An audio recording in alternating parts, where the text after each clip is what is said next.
വളരെ കൃത്യമായിട്ടുള്ള പ്ലാനിങ്ങോട് കൂടി നമ്മൾ വിഭവങ്ങൾ തയ്യാറാക്കി തുടങ്ങിയിട്ടുണ്ടെങ്കിലോ വളരെ പെട്ടെന്ന് നമുക്ക് എല്ലാ വിഭവങ്ങളും ഒരു 10-25 തരം കറികളോട് കൂടി ഓണസദ്യ പെട്ടെന്ന് തയ്യാറാക്കാം കേട്ടോ. അപ്പോൾ 10 മിനിറ്റിൽ നമുക്ക് ഇന്ന് ഞാൻ തയ്യാറാക്കുന്ന 7 തരം കറികളൊന്ന് കാണിച്ചു തരാം കേട്ടോ. അപ്പോൾ ആദ്യം തന്നെ കട്ടിപ്പരിപ്പാണ്. കട്ടിപ്പരിപ്പിന് വേണ്ടിയിട്ട് ഞാനിവിടെ സാമ്പാർ പരിപ്പാണ് എടുത്തിട്ടുള്ളത്, പെട്ടെന്ന് വേവുന്നത്. അപ്പോൾ ഇതിന് പകരം ചെറുപയർ പരിപ്പ് വേണമെങ്കിൽ യൂസ് ചെയ്യാം കേട്ടോ. അതിലേക്ക് പച്ചമുളക് കട്ട് ചെയ്തിട്ട് കൊടുത്തിട്ടുണ്ട്, കറിവേപ്പില, അതുപോലെ തന്നെ മഞ്ഞൾപ്പൊടി, ഉപ്പ് ചേർത്തിട്ട് ഇതൊന്ന് വേവിച്ചെടുക്കുവാണ് കേട്ടോ. അപ്പോൾ ഇത് വേവിച്ച് നല്ലോണം ഒന്ന് പെട്ടെന്ന് തന്നെ വെന്ത് കിട്ടും. വേഗം വേവുന്ന പരിപ്പാണ് എടുത്തിട്ടുള്ളത് കേട്ടോ. അപ്പോൾ വെന്ത് വരുമ്പോഴത്തേ തേങ്ങേൻ്റെ ഒരു കൂട്ട് വേണം. തേങ്ങയിലേക്ക് മഞ്ഞൾപ്പൊടി, പച്ചമുളക്, ഒരൽപ്പം ജീരകവും ചേർത്തിട്ട് ഒന്ന് അരച്ചെടുക്കുകയാണ് കേട്ടോ. വെന്ത് വന്ന പരിപ്പിലേക്ക് അരച്ച് കൊണ്ടുവന്ന തേങ്ങയുടെ കൂട്ട് നന്നായിട്ടൊന്ന് ചേർത്ത് മിക്സ് ചെയ്ത് കൊടുക്കുക. മിക്സ് ചെയ്ത് കൊടുത്തതിന് ശേഷം കട്ടിപ്പരിപ്പ് ആയതുകൊണ്ട് തന്നെ നല്ല കുറുന്നനെയുള്ള കറിയാണ് നമുക്ക് ആവശ്യം. ഇതുപോലെ നല്ല കുറുകിയിരിക്കണം കേട്ടോ. അപ്പോൾ തേങ്ങയുടെ പച്ചമണം മാറുന്നത് വരെ നല്ല രീതിയിലൊന്ന് തിളപ്പിച്ചെടുത്തതിന് ശേഷം ഇതിലേക്ക് ഇനി നമ്മൾ കടുക് വറക്കുക അങ്ങനെയൊന്നും തന്നെ ചെയ്യുന്നില്ല. നല്ല രീതിയിൽ ഒന്ന് മിക്സ് ചെയ്ത് ചൂടാക്കി എടുക്കുകയാണ് ചെയ്യുന്നത്. നല്ല രീതിയിൽ പച്ചമണമൊക്കെ മാറിക്കഴിയുമ്പോഴേക്കും 1 ടീസ്പൂൺ അളവിൽ നമ്മൾ പച്ച വെളിച്ചെണ്ണയും അതുപോലെ ഒരു തണ്ട് കറിവേപ്പിലയും കൂടി ചേർത്ത് കൊടുക്കുകയാണ് കേട്ടോ. ഇതോടുകൂടി നമ്മളെ കട്ടിപ്പരിപ്പ് ഇവിടെ റെഡിയായി. ഊണ് കഴിക്കുമ്പോൾ നമ്മൾ ആദ്യം തന്നെ പരിപ്പ് വിളമ്പിയിട്ട് അതിൽ പപ്പടവും നെയ്യും ചേർത്തിട്ടാണ് സദ്യയിൽ ആദ്യം കഴിക്കുന്നത് കേട്ടോ. അപ്പോൾ ആദ്യത്തെ വിഭവം തന്നെ പരിപ്പ് കറിയാണ്. അപ്പോൾ രണ്ടാമത്തെ വിഭവം നമ്മളുടെ പച്ചടിയാണ് കേട്ടോ. പൈനാപ്പിൾ പച്ചടിയാണ് തയ്യാറാക്കുന്നത്. എന്താ പറയുക, ഒരു നല്ലൊരു പ്രത്യേക സ്വാദാണല്ലേ. ആ പൈനാപ്പിളിൻ്റെ ഒരു മധുരവും നമ്മൾ ചേർക്കുന്ന മുളകിൻ്റെ ഒക്കെ എരിവും ഒക്കെ കൂടി ചേർന്നൊരു ഗംഭീര സ്വാദുള്ള കറിയാണ്. പൈനാപ്പിൾ ഞാനൊന്ന് കട്ട് ചെയ്തെടുക്കുകയാണ് കേട്ടോ. അപ്പോൾ അതിലേക്ക് ആവശ്യത്തിന് എരിവിന് ആവശ്യത്തിനുള്ള പച്ചമുളകും കീറിയിട്ട് കൊടുത്തിട്ടുണ്ട്. വെള്ളം ഒഴിച്ചിട്ട് ഈ ഒരു പൈനാപ്പിൾ ഒന്ന് വേവിച്ചെടുക്കുകയാണ് കേട്ടോ. അപ്പോൾ പൈനാപ്പിളിലേക്ക് നമ്മൾ വെള്ളം ഒഴിക്കുമ്പോൾ സൂക്ഷിക്കണം, കാരണം പൈനാപ്പിളിൻ്റെ ഉള്ളിലും ധാരാളം വെള്ളം ഉള്ളത് കൊണ്ട് തന്നെ ഒരു 1/2 ഗ്ലാസ് അളവിലൊക്കെ വെള്ളം ഒഴിച്ച് കൊടുത്താൽ മതി കേട്ടോ. അപ്പോൾ വെന്തൊന്ന് തിളച്ച് വരുമ്പോഴേക്കും പൈനാപ്പിളിൻ്റെ ഉള്ളിലുള്ള വെള്ളം കൂടി ഒന്ന് പുറത്തിറങ്ങി വരും. അപ്പം അതുകൊണ്ട് തന്നെ അതനുസരിച്ച്, കാരണം പച്ചടിയൊക്കെ നല്ല കുറുകിയ കറി ആയതുകൊണ്ടാണ്. പിന്നെ ഇതിലേക്ക് നമ്മൾ തേങ്ങയും അതിലേക്ക് ഒരല്പം ജീരകവും കടുകും ചേർത്തിട്ട് ഒരരപ്പും കൂടി തയ്യാറാക്കുന്നുണ്ട്. വെള്ളത്തിന് പകരം തൈര് ഒഴിച്ചാണ് അരച്ചെടുക്കുന്നത്. പിന്നെ വെളിച്ചെണ്ണയിലേക്ക് നമ്മൾ കടുക്, വറ്റൽമുളക്, കറിവേപ്പില, ചെറിയുള്ളി, അതുപോലെ തന്നെ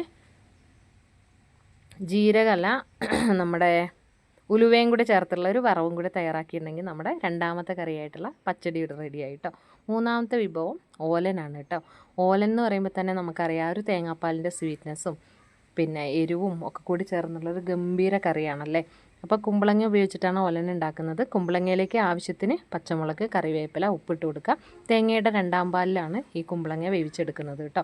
അപ്പം നന്നായിട്ട് 2ാം പാലൊക്കെ ചേർത്തിട്ടൊന്ന് മിക്സ് ചെയ്തെടുക്കുകയാണ് കേട്ടോ. അപ്പോൾ പിന്നെ ഇതിൽ ചേർക്കാൻ വേണ്ടിയിട്ട് വൻപയർ വേവിച്ച് മാറ്റി വെച്ചിരിക്കണം ആദ്യം തന്നെ. വെന്ത് വന്ന കുമ്പളങ്ങയിലേക്ക് നമ്മൾ വൻപയറും കൂടി ചേർത്ത് കൊടുക്കാം. തേങ്ങയുടെ 2ാം പാലിൽ വേവിച്ചെടുക്കുമ്പോൾ ആ പാല് പൂർണ്ണമായും തന്നെ വറ്റിച്ചെടുക്കുന്നതാണ് ഓലൻ കറിയുടെ സ്വാദ് എന്ന് പറഞ്ഞിട്ടുണ്ടെങ്കിൽ കേട്ടോ.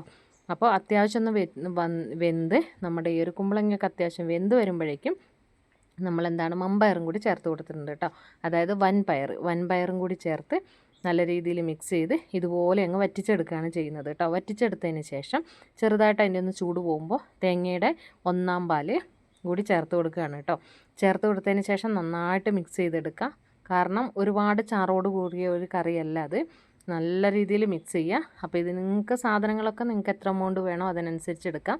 കൃത്യമായിട്ട് ഒരു 6-7 പേർക്ക് അല്ലെങ്കിൽ 10-12 പേർക്ക് വിളമ്പാനുള്ള തരം അത്ര എമൗണ്ടാണ് ഞാനിവിടെ കാണിക്കുന്നത് കേട്ടോ. ഇനി ഇതിലേക്ക് 1 ടീസ്പൂൺ അളവിൽ പച്ച വെളിച്ചെണ്ണയും കൂടി ചേർത്ത് ഒരു കറിവേപ്പില ഇട്ട് കൊടുത്താൽ അത് റെഡിയായി. അടുത്ത വിഭവം നമ്മളുടെ മസാലക്കറിയാണ് കേട്ടോ. മസാലക്കറി എന്ന് പറഞ്ഞിട്ടുണ്ടെങ്കിൽ സദ്യയിലേക്ക് ഒരു മസാലക്കറിൻ്റെ സ്വാദ് കൊടുക്കുന്നത് വളരെ നല്ലതാണ്. എന്താ പറയുക, സദ്യയ്ക്ക് ഒരു പ്രത്യേക ഫീലാണ് ഈ ഒരു കറി കഴിക്കുമ്പോൾ കേട്ടോ. ഇപ്പോൾ വെളിച്ചെണ്ണയിലേക്ക് നമ്മൾ വലിയ ജീരകവും ഇഞ്ചിയും വെളുത്തുള്ളിയും ചതച്ചതും കൂടി ചേർത്തിട്ടൊന്ന് മൂപ്പിക്കുക. പിന്നെ സവോള വേണം, കിഴങ്ങ് വേണം, തക്കാളി വേണം, പച്ചമുളക് വേണം. മൂത്ത് വന്ന ജീരകവും ഒക്കെ ചേർത്ത് ആ കൂട്ടിലേക്ക് നമ്മൾ അരിഞ്ഞു വെച്ചിരിക്കുന്ന സവോളയും പച്ചമുളകും ചേർത്ത് നല്ല രീതിയിൽ മിക്സ് ചെയ്യുക കേട്ടോ. അതൊന്ന് വഴണ്ട് ചെറിയ രീതിയിലൊന്ന് ഗോൾഡൻ കളറായി വരുമ്പോഴേക്കും ക്യൂബ്സാക്കി അരിഞ്ഞു വെച്ചിരിക്കുന്ന കിഴങ്ങിട്ട് കൊടുക്കുക കേട്ടോ. അപ്പോൾ ഈ ഒരു ചേർക്കുന്ന വെജിറ്റബിൾസിൻ്റെയൊക്കെ എണ്ണം നിങ്ങൾക്ക് എത്ര എമൗണ്ട് കറി വേണോ അതിനനുസരിച്ച് അതിലൊക്കെ മാറ്റം വരുത്താവുന്നതാണ് കേട്ടോ. പിന്നെ ഇങ്ങനെ ഒന്ന് വാടി വരുമ്പോഴേക്കും അതിലേക്ക് നമ്മളൊരു 1/4 ടീസ്പൂൺ അളവിൽ ഗരം മസാല ചേർക്കുന്നുണ്ട് കേട്ടോ. ഗരം മസാലയും അതുപോലെ തന്നെ പെരുംജീരകം ചേർക്കുന്നത് കൊണ്ട് തന്നെ നല്ല അതിഗംഭീരമായിട്ടുള്ള മണവും പ്രത്യേക സ്വാദുമാണ് കേട്ടോ. പിന്നെ ഇതിലേക്ക് 1/2 ടീസ്പൂൺ അളവിൽ മുളക് പൊടി, 1/4 ടീസ്പൂൺ മഞ്ഞൾപ്പൊടി, 1/4 ടീസ്പൂൺ അളവിൽ മല്ലിപ്പൊടിയും കൂടി നമ്മളിതിൽ ചേർത്ത് കൊടുക്കുന്നുണ്ട് കേട്ടോ. പൊടികളൊക്കെ നല്ല രീതിയിലൊന്ന് മിക്സ് ചെയ്തെടുത്തിട്ട് നല്ലോണം മൂപ്പിച്ചെടുക്കുക. നന്നായിട്ട് പച്ചമണം മാറിക്കഴിയുമ്പോഴേക്കും വേവിച്ച് മാറ്റി വെച്ചിരിക്കുന്ന ഗ്രീൻ പീസും കൂടി ചേർത്തിട്ട് മിക്സ് ചെയ്തെടുക്കുക കേട്ടോ. അപ്പോൾ ഇത് വെള്ളം പോലെയല്ല എടുക്കുന്നത്, ആദ്യമേ പറയട്ടെ. നല്ല രീതിയിൽ എന്താ പറയുക ഡ്രൈ ആയിട്ട് കൊണ്ടുവരേണ്ട കറിയാണ്. അപ്പോൾ ഗ്രീൻ പീസൊക്കെ ഒന്ന് മിക്സ് ചെയ്തതിന് ശേഷം നല്ലൊരു പുളി വേണം അതിലേക്ക്. അതിന് വേണ്ടിയിട്ട് നല്ലോണം പഴുത്ത ഒരു തക്കാളിയും കൂടി ചേർത്ത് കൊടുക്കുന്നുണ്ട്. തക്കാളി നല്ല രീതിയിൽ വെന്തുടഞ്ഞ് ഈ ഒരു കിഴങ്ങിലേക്കും അതുപോലെ തന്നെ ചേർത്ത് കൊടുത്ത ഗ്രീൻ പീസിലേക്കൊക്കെ നന്നായിട്ട് യോജിച്ച് വന്ന് ഒന്ന് നല്ലോണം ഫ്രൈ ആയിട്ട് വരുമ്പോഴേക്കാണ് വളരെ സ്വാദിഷ്ടമായിട്ടുള്ള നമ്മളുടെ ഈ ഒരു മസാലക്കറി വളരെ പെട്ടെന്ന് തയ്യാറാക്കാം കേട്ടോ. അപ്പോൾ ഇതിലേക്കുള്ള ഗ്രീൻ പീസൊക്കെ ആദ്യമേ വേവിച്ച് വെക്കുക. പിന്നെ നമ്മൾ ഓലൻ വെക്കുമ്പോൾ ഓലനിലേക്കുള്ള വൻപയർ ആദ്യമേ വേവിച്ച് വെക്കുക. അങ്ങനത്തെ കാര്യങ്ങളൊക്കെ വേഗം വേഗം ചെയ്ത് വെക്കുക. പിന്നെ നമ്മൾ ഇതിനൊക്കെ വറവിടാനുള്ള സാധനങ്ങളൊക്കെ ആദ്യമേ അരിഞ്ഞ് വെക്കുക. കറിവേപ്പില പൊട്ടിച്ച് വെക്കുക. അങ്ങനെയുള്ള സാധനങ്ങളൊക്കെ അടുപ്പിച്ചടുപ്പിച്ച് എല്ലാം നല്ല കൃത്യമായ പ്ലാനിങ്ങോട് കൂടി ചെയ്യുകയാണെന്നുണ്ടെങ്കിൽ ഉണ്ടല്ലോ വളരെ പെട്ടെന്ന് നമുക്ക് സദ്യ തയ്യാറാക്കാനായിട്ട് പറ്റും കേട്ടോ. അപ്പോൾ തുടക്കക്കാരായ ആളുകൾക്ക് ഒരുപാട് ഉപകാരപ്പെടും അത്.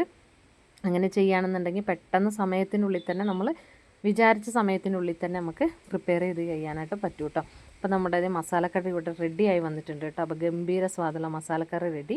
ഇനി അടുത്ത നമ്മളുടെ ക്യാരറ്റും ബീൻസും കൂടി ചേർന്നുള്ള ഒരു തോരനാണ്. വെളിച്ചെണ്ണയിലേക്ക് കടുക് പൊട്ടിച്ചതിന് ശേഷം ചെറിയുള്ളിയും കറിവേപ്പിലയും ഒക്കെ ഇട്ട് മൂപ്പിക്കുക. അതിലേക്ക് ഒരു സവോള പൊടിയായിട്ട് കട്ട് ചെയ്തതും കൂടി ചേർത്ത് കൊടുക്കുക. നന്നായിട്ട് മിക്സ് ചെയ്ത് ഗോൾഡൻ ബ്രൗൺ കളർ ആവുന്നത് വരെ വഴറ്റിയെടുക്കുക. അതിലേക്ക് നമ്മൾ കനം കുറച്ച് വട്ടത്തിൽ കട്ട് ചെയ്ത് വെച്ചിരിക്കുന്ന ബീൻസും കനം കുറച്ചരിഞ്ഞ് ക്യാരറ്റും കൂടി ചേർത്ത് കൊടുക്കുകയാണ് കേട്ടോ. അതും കൂടി ചേർത്ത് നല്ല രീതിയിൽ അങ്ങോട്ട് മിക്സ് ചെയ്തെടുക്കുകയാണ് ചെയ്യുന്നത്. പിന്നെ പൊടികളായിട്ട് നമ്മൾ മഞ്ഞൾപ്പൊടി ആദ്യം ചേർക്കുമ്പോൾ വെളിച്ചെണ്ണയിൽ കിടന്ന് മഞ്ഞൾപ്പൊടി നന്നായിട്ട് മുരിഞ്ഞ് വരാന വരെ വെയിറ്റ് ചെയ്തിട്ട് നല്ല രീതിയിൽ മുരിഞ്ഞ് വന്നതിന് ശേഷം മാത്രമാണ് ബീൻസും ക്യാരറ്റും ചേർക്കാവുള്ളൂ.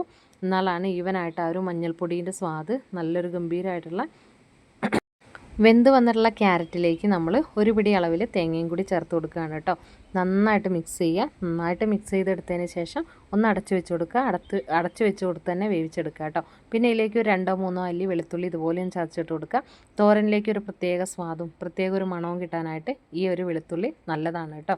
അപ്പോൾ ഇങ്ങനെ ചേർത്ത് കൊടുക്കുമ്പോഴേക്കും നമ്മളത് വിളമ്പുമ്പോഴൊക്കെ നല്ലൊരു പ്രത്യേകമായിട്ടുള്ള നല്ലൊരു സ്വാദ് ഉണ്ടാവും. അപ്പോൾ അടച്ച് വെച്ചൊന്ന് വേവിച്ചെടുത്തപ്പോഴേക്കും നമ്മളെ ഗംഭീരമായിട്ടുള്ള തോരൻ ഇവിടെ റെഡി ആയിട്ടുണ്ട് കേട്ടോ. അപ്പോൾ അടുത്ത വിഭവം നമ്മളുടെ പച്ചടിയാണ് കേട്ടോ. അതായത് ബീട്രൂട്ട് പച്ചടി. നല്ല കളർഫുള്ളാണ്, കഴിക്കാനും ഗംഭീര സ്വാദാണ് കേട്ടോ. അപ്പോൾ അതെങ്ങനെ തയ്യാറാക്കാമെന്ന് നോക്കാം. അപ്പോൾ ഞാനിവിടെ ബീട്രൂട്ട് ചെറുതായിട്ട് പൊടിയായിട്ട് അരിഞ്ഞെടുക്കുകയാണ് ചെയ്തിട്ടുള്ളത് കേട്ടോ. അരിഞ്ഞെടുത്തതിന് ശേഷം മിക്സിയുടെ ചെറിയ ചാറിലിട്ട് ജസ്റ്റ് ഒന്നുകൂടി ക്രഷ് ചെയ്തെടുത്തു. പച്ചമുളകൊക്കെ കീറിയിട്ടതിന് ശേഷമാണ് നമ്മൾ വേവിച്ചെടുക്കുന്നത് കേട്ടോ. അപ്പോൾ അതിൻ്റെ വെള്ളമൊക്കെ ഒന്ന് വറ്റി വരുമ്പോഴേക്കും നമുക്ക് തേങ്ങയുടെ ഒരു കൂട്ട് റെഡിയാക്കണം. തേങ്ങയുടെ അരപ്പ്. അപ്പോൾ തേങ്ങയിലേക്ക് നമ്മൾ ഒരല്പം തൈരും കൂടി ചേർത്ത് കൊടുത്തതിന് ശേഷം പച്ചക്കടുക് ചേർത്തിട്ട് അരച്ചെടുക്കുവാണ് കേട്ടോ. പച്ചമുളകും കൂടി ചേർക്കുന്നുണ്ട്. നന്നായിട്ട് അരച്ചെടുക്കുക. അപ്പോൾ നന്നായിട്ട് ക്യാരറ്റ് ഒന്ന് വെന്ത് വന്ന് ചിലരിത് അരച്ചെടുക്കുന്നുണ്ട്. നമ്മളിപ്പോൾ അരച്ചൊന്നല്ല കേട്ടോ എടുക്കുന്നത്. ഇങ്ങനെ ചെയ്യുന്നതിൽ കൂടുതൽ സ്വാദ് കണ്ടിട്ടുണ്ട്, അതുകൊണ്ടാണ് ഇങ്ങനെ. അപ്പോൾ നമ്മൾ വെന്ത് വെള്ളമൊക്കെ നന്നായിട്ട് വറ്റി വന്ന ബീട്രൂട്ടിലേക്ക് അരച്ച് വെച്ചിട്ടുള്ള നമ്മുടെ തേങ്ങയുടെ കൂട്ട് ചേർത്തിട്ട് നല്ല രീതിയിലൊന്ന് ഇളക്കി കൊടുക്കുക.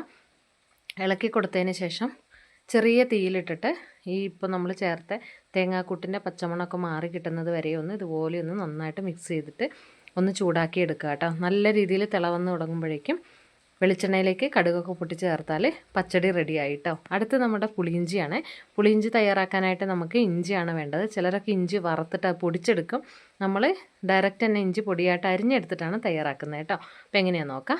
വെളിച്ചെണ്ണയിലേക്ക് നമ്മൾ കടുക് ഉലുവ പൊട്ടിക്കുക, ചെറിയുള്ളിയും കൂടി ഒന്ന് മൂപ്പിക്കുക. പിന്നെ അതിലേക്ക് ഒരു 6-7 ചെറിയുള്ളി അരിഞ്ഞതും ഇഞ്ചി പൊടിയായിട്ട് അരിഞ്ഞതും ഒരു 5-6 പച്ചമുളകും വറ്റൽ മുളകും കൂടി ചേർത്തിട്ട് നല്ല രീതിയിൽ മൂപ്പിച്ചെടുക്കണം കേട്ടോ. നന്നായിട്ട് നല്ല ഗോൾഡൻ ഷെയ്ഡിൽ നല്ല എന്താ പറയുക കിലുങ്ങുന്ന പോലെ വറക്കില്ല, അതുപോലെ വറുത്തെടുക്കണം കേട്ടോ. പിന്നെ അതിലേക്ക് നമ്മൾ പൊടികളായിട്ട് 1/4 ടീസ്പൂൺ അളവിൽ മഞ്ഞൾപ്പൊടിയും ഒരു 1/2 ടീസ്പൂൺ അളവിൽ മുളക് പൊടിയും കൂടി ചേർത്ത് കൊടുക്കുന്നുണ്ട്. ഇഞ്ചിക്ക് അത്യാവശ്യം എരിവുണ്ട്, പച്ചമുളകും ചേർത്തിട്ടുണ്ട്, വറ്റൽ മുളകും ഉണ്ട്. അപ്പോൾ അതുകൊണ്ടാണ് മുളക് പൊടീൻ്റെ അളവ് കുറച്ചത് കേട്ടോ. പിന്നെ അതിലേക്ക് നമ്മൾ ഒരു നെല്ലിക്ക വലിപ്പത്തിൽ പുളി, നമ്മൾ എത്ര എമൗണ്ടാണ് ഉണ്ടാക്കുന്നത് അതിനനുസരിച്ച് അത്യാവശ്യം പുളി വേണം. അപ്പോൾ പുളി ചേർത്ത് കൊടുക്കുകയാണ് കേട്ടോ. അപ്പോൾ പുളിവെള്ളമാണ് ചേർത്ത് കൊടുത്തത്. ഞാനിവിടെ ഒരു നെല്ലിക്ക വലിപ്പത്തിലാണ് പുളി എടുത്തത്. അപ്പോൾ ഈ ഒരു അളവിന് ഉണ്ടാക്കുകയാണെങ്കിൽ നമുക്കൊരു 10-15-20 പേർക്കോളം വിളമ്പാനുണ്ടാവും. അപ്പോൾ പുളി ഒന്ന് തിളച്ച് വന്നപ്പോഴേക്കും നമ്മൾ ഒരു അരപ്പൊട്ട് ബെല്ലം നന്നായിട്ട് ക്രഷ് ചെയ്തിട്ട് അതും കൂടി ചേർത്ത് കൊടുക്കുകയാണ് കേട്ടോ. ഇനിയിപ്പോൾ കല്ലൊക്കെയുള്ള ബെല്ലാണ് കയ്യിലുള്ളത് എന്ന് വെച്ചിട്ടുണ്ടെങ്കിൽ അത് നന്നായിട്ട് അരിച്ചിട്ട് ചേർത്ത് കൊടുക്കുക. അപ്പോൾ ഇതോടുകൂടി നമ്മുടെ പുളിയിഞ്ചി ഇവിടെ റെഡിയായിട്ട് നല്ല കുറുകി ഒന്ന് വന്നാൽ പുളിയിഞ്ചിയും കൂടി റെഡിയാവും കേട്ടോ. നല്ല സ്വാദാണ്, ഗംഭീര സ്വാദാണ്. അപ്പോൾ എല്ലാവരും ഈ സദ്യയിലേക്ക് 10 മിനിറ്റ് കൊണ്ട് നമ്മൾ 7 തരം വിഭവങ്ങളാണ് കാണിച്ചിട്ടുള്ളത്. അപ്പോൾ ഇനിയും നമ്മുടെ ബാക്കിയുള്ള വിഭവങ്ങളൊക്കെ വഴിയേ വരുന്നതായിരിക്കും. അപ്പോൾ എല്ലാവരും ഇതുപോലെ ഒന്ന് പ്രിപ്പയർ ചെയ്യുക. അപ്പോൾ അതിനിടയ്ക്ക് ഇതേ പുളീൻ്റെ പച്ചമണമൊക്കെ മാറി ബെല്ലൊക്കെ ഒന്ന് കുറുകി നല്ല ഗംഭീര സ്വാദുള്ള നമ്മുടെ ഇവിടെ എന്താണ് പുളിയിഞ്ചി ഇവിടെ റെഡി ആയിട്ടുണ്ട്. അപ്പോൾ അടുത്ത വീഡിയോയിൽ ബാക്കിയുള്ള വിഭവമായിട്ട് നമ്മൾ വീണ്ടും വരാം. അപ്പോൾ എല്ലാവരും സപ്പോർട്ട് ചെയ്യുക, എല്ലാവരും സബ്സ്ക്രൈബ് ചെയ്യുക, പിന്നെ എല്ലാവർക്കും ഒന്ന് ഷെയർ ചെയ്ത് കൊടുത്ത് സപ്പോർട്ട് ചെയ്യുക. താങ്ക്